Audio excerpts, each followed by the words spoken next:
ምዕራፍ 27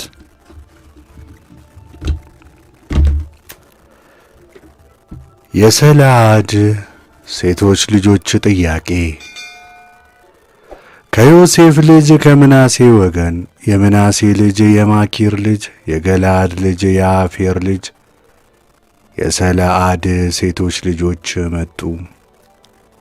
የእነዚህም ሴቶች ልጆች ስሞች መሐላ፣ ኑሃ፣ ሄግላ፣ ሚልካ፣ ቴርሳ ነበሩ።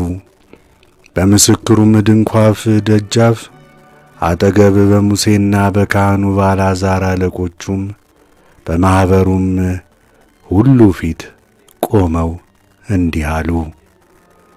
አባታችን በምድረ በዳ ሞተ፣ በራሱ ኀጢአት ሞተ እንጂ ከቆሬ ጋር በእግዚአብሔር ላይ በተሰበሰቡ ወገን መካከል አልነበረም።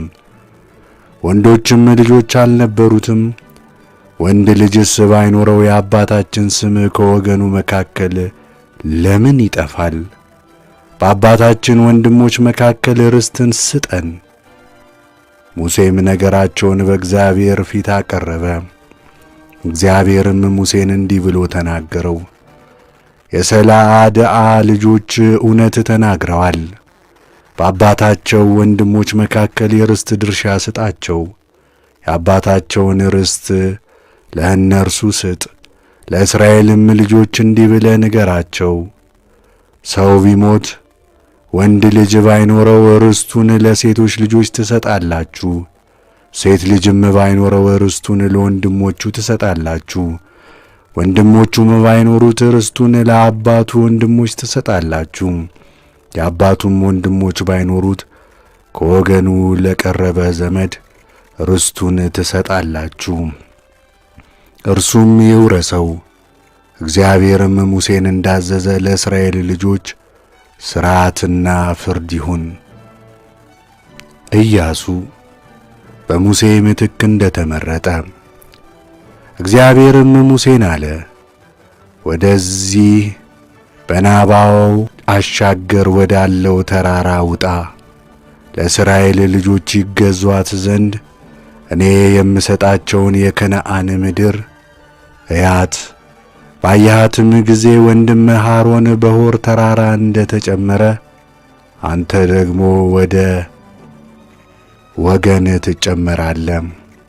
እናንተ በጺን ምድረ በዳ በማኅበሩ ጠብ በቃሌ ላይ አምጻችኋልና በእነርሱም ፊት በውሃው ዘንድ አላከበራችሁኝምና ይህም በጺን ምድረ በዳ በቃዴስ ያለው የክርክር ውሃ ነው። ሙሴም እግዚአብሔርን እንዲህ ብሎ ተናገረው። የሥጋና የነፍስ ሁሉ አምላክ እግዚአብሔር በዚህ ሕዝብ ላይ የሚሆነውን ሰው ይሹም። በፊታቸው የሚመጣውንና የሚገባውን የሚያስወጣቸውንና የሚያስገባቸውንም የእግዚአብሔር ማኅበር እረኛ እንደሌለው መንጋ እንዳይሆን። እግዚአብሔርም ሙሴን አለው፣ መንፈስ ቅዱስ ያለበትን ሰው የነዌን ልጅ ኢያሱን ወስደህ እጅህን በላዩ ላይ ጫንበት። በካህኑም በአልዓዛር ፊት አቁመው፣ በማኅበሩ ፊት እዘዘው፣ ስለ እርሱም በፊታቸው እዘዝ።